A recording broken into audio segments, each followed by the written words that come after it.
Welcome back to my YouTube channel Rohit Varsh. ഇന്ന് നമ്മൾ എവിടെ പോകുന്നത് വെച്ചാൽ ഇന്ന് നമ്മൾ ലുലുവിൽ പോവുകയാണ്. ലുലു ഹൈപ്പർ മാർക്കറ്റിൽ പോവാണ്.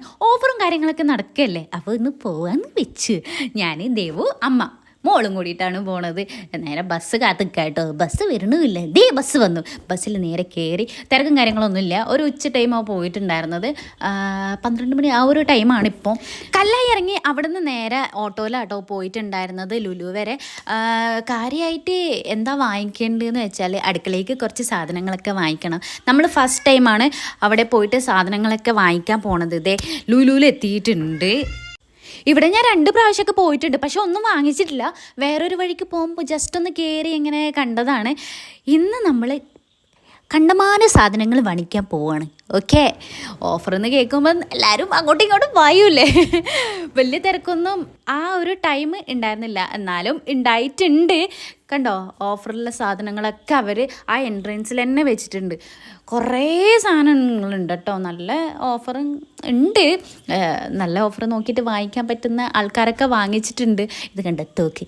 പിന്നെ കുറച്ച് പെട്ടികളും കാര്യങ്ങളൊക്കെ, ട്രോളി ബാഗ്സ് ഉണ്ടായിട്ടുണ്ട്. നമ്മളെ ആൾക്കാരെയൊക്കെ നോക്കി നേരെ പോയത് ഇപ്പോൾ എങ്ങോട്ടാണെന്നറിയോ? ഹൈപ്പറിലേക്ക്.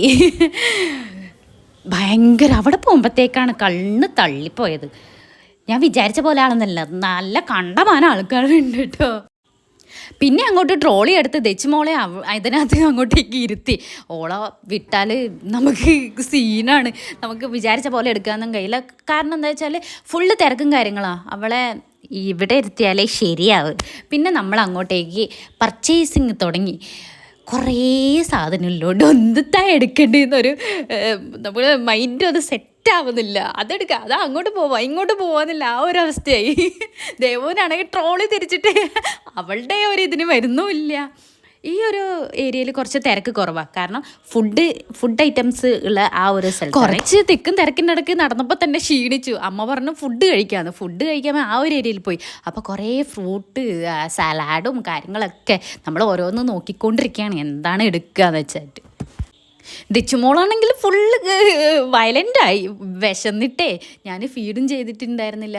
പിന്നെ നേരെ അവിടെ പോയി എന്താ ഉള്ളത് എന്നൊക്കെ നോക്കി. നമ്മൾ കുറച്ച് എന്താ എടുക്കുക എന്ന് ആലോചിച്ച് ഫുള്ള് ബ്രോസ്റ്റഡൊക്കെ എടുത്തിട്ടുണ്ടായിരുന്നു. പിന്നെ കുറച്ച് ഫ്രൈഡ് റൈസ്, ചില്ലി, വേറെ എന്താ എടുത്തത്, നൂഡിൽസ്. ദച്ചുമോള് പറഞ്ഞു നൂഡിൽസ് വേണമെന്ന്.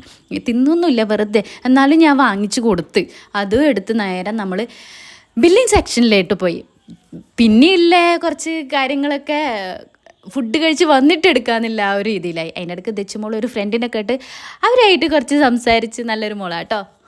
ബില്ലിങ്ങിലെത്തിയപ്പോഴാണ് പണി പാളിയെന്ന് തോന്നിയത്. വിശക്കും ചെയ്യുന്ന ആൾക്കാരെ ക്യൂവും ഒന്നും പറയണ്ട. അതിനിടയ്ക്ക് ഞാൻ ദച്ചുമോളെ കുറച്ച് സമാധാനിപ്പിക്കാൻ വേണ്ടിയിട്ട് വാങ്ങിച്ചതിൻ്റെ അകത്തുനിന്ന് എടുത്ത് കൊടുത്ത്. പിന്നെ ഒക്കെ കുറച്ച് കഴിച്ചപ്പോൾ ഒരു സമാധാനമായി. പിന്നെ നമ്മൾ ഉഴത്തി നമ്മൾ ബില്ലൊക്കെ ചെയ്ത് നേരെ പോണത് ഇപ്പോൾ ഫുഡ് കഴിക്കാനാട്ടോ. പിന്നെ അവിടെ നിന്ന് നേരെ നമ്മൾ ലിഫ്റ്റിൽ കയറി. പണി പാലും വെള്ളത്തിൽ കിട്ടി. ആ ഫ്രൂട്ടൊക്കെ ദച്ചുൻ്റെ കയ്യിൽ നിന്ന് തട്ടി താഴെ വീണുപോയി.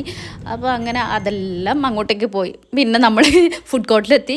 അവിടെ നിന്ന് പ്ലേറ്റ് എന്നിട്ട് വേറൊരു ഷോപ്പിൽ പോയിട്ട് 30 രൂപക്ക് പ്ലേറ്റ് അങ്ങോട്ട് വാങ്ങിച്ച് 3 എണ്ണം. പിന്നെ നമ്മളൊക്കെ ചിക്കൻ കഴിക്കുന്നതുകൊണ്ട് അവൾക്ക് വേണമെന്ന് പറഞ്ഞ് അതിങ്ങനെ കുത്തി കളിക്കുകയാണ്. തിന്നൊന്നുമില്ല, എന്നാലും വെറുതെ ഇങ്ങനെ കളിക്കും. അപ്പോൾ നമ്മളൊക്കെ ആക്രാന്തം കൊണ്ട് തിന്നുകയാണ്. വിശന്ന് നല്ലോണം സൈഡായിട്ടുണ്ടായിരുന്നു. നമ്മളൊന്നാമത് ഫുഡ് കഴിച്ചിട്ടല്ല ഇറങ്ങി. പിന്നെ അവിടേക്ക് ആ ഒരു ചുറ്റിയില്ലേ, വെറുതെ ഇങ്ങനെ നടന്നില്ലേ. അപ്പോൾ നല്ലോണം വിശന്ന്. കണ്ടോ, എൻ്റെ തീറ്റ കണ്ടാൽ തന്നെ നിങ്ങൾക്ക് ഊഹിക്കാം എനിക്ക് എത്രമാത്രം വിശക്കുന്നുണ്ട് എന്ന്. വിശന്നാൽ എനിക്കൊരു പ്രാന്ത. ഇത് കണ്ടോ, എൻ്റെ ഈ പ്ലേറ്റ് കണ്ടാൽ നിങ്ങൾക്ക് മനസ്സിലായില്ലേ എനിക്ക് എത്രമാത്രം വിശന്നിട്ടുണ്ടെന്ന്. നമ്മൾ 3 ആളും കഴിച്ചിട്ട് ഫുഡ് ബാക്കിയാട്ടോ. അതെല്ലാം നമ്മൾ ബാഗിൽ പൊതിഞ്ഞിട്ട് എടുത്തിട്ടുണ്ട്. അത് വേറെ ഫുഡ് വേസ്റ്റ് ആക്കരുത് ഗൈസ്. പിന്നെ എന്താ വെച്ചാൽ മോളെ ആ റൈഡിനൊക്കെ കയറ്റി അവളെ കുറച്ച് ഹാപ്പി ആക്കി, മൈൻഡൊക്കെ സെറ്റിലാക്കി. അവൾക്കും ഉണ്ടാവില്ല ഒരു മുഷിച്ചൽ. നമുക്കില്ലെങ്കിൽ നമ്മളിങ്ങനെ നടക്കുക എന്നല്ലാതെ കുറച്ച് അവളെ ഹാപ്പിയാക്കാൻ നോക്കി. തിരിച്ചുമോളെ കുറേ സമയം ഇവിടെ ഇരുത്തിയാലും ഇങ്ങോട്ട് ശരിയാവില്ല. മെല്ലെ കൊണ്ടുപോകണം നമുക്ക് താഴോട്ട്. വേഗം അവിടെ അത് കഴിഞ്ഞ് നേരെ അവൾക്ക് എസ്കലേറ്റർ കയറണം. അത് നിർബന്ധമാണ്. മുകളിൽ പോയാൽ എസ്കലേറ്ററിലേക്ക് കയറണം. കയറിയാൽ മാത്രം പോരാ, അവൾക്ക് ഒറ്റയ്ക്ക് നിൽക്കണം. അങ്ങനത്തെ ചില സ്വഭാവങ്ങളൊക്കെ ഉണ്ട് എൻ്റെ മോക്ക്. മിറർ കണ്ടാൽ പിന്നെ മിറർ സെൽഫി നമുക്ക് നിർബന്ധമാണല്ലോ. അതും കൂടി അങ്ങോട്ട് എടുത്ത് നമ്മൾ നേരെ സെക്കൻഡ് ഫ്ലോറെത്തി. സെക്കൻഡ് ഫ്ലോറിൽ കുട്ടികളുടെ ഡ്രസ്സ് കാര്യങ്ങളൊക്കെ ഉണ്ട് കേട്ടോ. അപ്പോൾ അവിടെയൊക്കെ പോയി മൊത്തത്തിലുണ്ട്, കുട്ടികളത് മാത്രമല്ല എല്ലാവരുടെയും ഉണ്ട്. ഇത് കണ്ട എനിക്ക് പണി കിട്ടി. അവിടുത്തെ സെയിൽസ് ഗേൾസൊക്കെ ഒരു റെഡിലാണ്, ഞാനും റെഡ്. അതിൻ്റെ ഇടയ്ക്ക് അമ്മക്ക് ആളൊക്കെ മാറിപ്പോയി. നേരെ ഞാനും റെഡാണല്ലോ. ആ ഒരു കാര്യം, ഇനി ആരെങ്കിലും ലുലു പോകുന്നുണ്ടെങ്കിൽ റെഡ് അങ്ങോട്ട് ഒഴിവാക്കുക. ഓക്കെ, അവിടെ നിന്നൊന്നും എടുത്തിട്ടില്ല കേട്ടോ. നേരെ നമ്മൾ ഹൈപ്പർ മാർക്കറ്റിലോട്ട് പോയി കേട്ടോ. പിന്നെ ദച്ചു ആണ് ആ ട്രോള് ഇങ്ങനെ തള്ളിക്കൊണ്ട് നടന്നത്, സമ്മതിക്കണേ ഇല്ല. പിന്നെ ആളെ തിരക്കും കാര്യങ്ങളും ഉള്ളതുകൊണ്ട് വേറൊരു ബുദ്ധിമുട്ടുണ്ട്. നമ്മൾ ഫുഡ് കഴിക്കാൻ പോകുമ്പോൾ നമ്മളെ വാങ്ങിച്ച സാധനങ്ങളൊക്കെ വേറൊരു സെക്ഷനിലേക്ക് കീപ്പ് ചെയ്യാൻ വേണ്ടിയിട്ട് കൊടുത്തിട്ടുണ്ടായിരുന്നു. അത് പോയിട്ട് എടുത്ത് ഞാനും ദേവും പോയതാണ് കേട്ടോ. നേരെ എന്നിട്ട് ലിഫ്റ്റിൽ കയറി നമ്മൾ ഹൈപ്പറിൻ്റെ മുന്നിലേക്ക് എത്തിയിട്ടുണ്ട്. നമ്മൾ നേരെ ഇപ്പോൾ ഇനി വീട്ടിലോട്ട് പോകാൻ ഭയങ്കര തിരക്ക് കാര്യങ്ങളും വന്നിട്ടുണ്ട് കേട്ടോ. ഇപ്പോൾ വൈകുന്നേരം ആയതുകൊണ്ട് തന്നെ നല്ല തിരക്കായിരുന്നു. ഒന്നാമതൊരു കാര്യം എന്ന് വെച്ചാൽ ഈ ആളെ ഇടയ്ക്ക് കൂടെയൊക്കെ നമ്മൾ നടക്കുമ്പോൾ നമ്മളും അങ്ങോട്ട് ക്ഷീണിച്ച് പോകും. ഒന്നാമത് അയ്യോ ക്ഷീണിച്ചെൻ്റെ മുഖമൊക്കെ കണ്ടോ, പോയ ഒരു സന്തോഷമല്ല തിരിച്ചു വരുമ്പോഴുള്ളത്. നമ്മൾ നേരെ പുറത്തെത്തി, ഇനി ഓട്ടോനെ വെയിറ്റ് ചെയ്യാം കേട്ടോ. വേഗം ഓട്ടോ വന്നിട്ടുണ്ട്. അവിടെ നിന്ന് തന്നെ വിളിച്ചതാണ് കേട്ടോ ഓട്ടോ. അപ്പോൾ ഓട്ടോയിലേക്ക് കയറ്റാൻ വേണ്ടി പോവാണ്. സാധനങ്ങൾ മൊത്തം ഇരുന്നപ്പോഴാണ് ഒരു ആശ്വാസമായത്. എൻ്റെ ദൈവമേ, എന്തോ ഒരു സ്വർഗം കിട്ടിയ ഒരവസ്ഥ. അതിനിടയ്ക്ക് തെച്ചുമോൾ ഉറങ്ങിയിട്ടുണ്ടായിരുന്നു കേട്ടോ. ഇപ്പോഴും നല്ല ഉറക്കത്തിലാണ് തെച്ചുമോൾ. പോകുമ്പോഴാണെങ്കിലോ മൊത്തത്തിൽ അങ്ങോട്ട് നല്ല ബ്ലോക്കും കാര്യങ്ങളുമാണ് ഉണ്ടായിരുന്നത്. അല്ലെങ്കിൽ കഴിഞ്ഞ് ലാസ്റ്റ് വീട്ടിലെത്തി. വീട്ടിൽ നിന്ന് സാധനമൊക്കെ നമ്മൾ എടുത്തു വെക്കുന്നത്. അതിനിടയ്ക്കാണ് കേക്ക് വാങ്ങിച്ചത്. അതിൻ്റെ വീഡിയോ ഒന്നും എടുക്കാൻ പറ്റില്ല. പിന്നെ നമ്മൾ ഹാപ്പി ബർത്ത്ഡേ ആക്കി. അത് കഴിഞ്ഞ് നമ്മൾ അതെല്ലാം കഴിച്ച് നല്ല ടേസ്റ്റ് ഉണ്ടായിരുന്നു. ഇത്രയല്ലേ വീഡിയോ ഇഷ്ടപ്പെട്ടാൽ ലൈക്ക് ചെയ്യുക, ഷെയർ ചെയ്യുക, സബ്സ്ക്രൈബ് ചെയ്യുക. നെക്സ്റ്റ് വീഡിയോയിൽ കാണാം.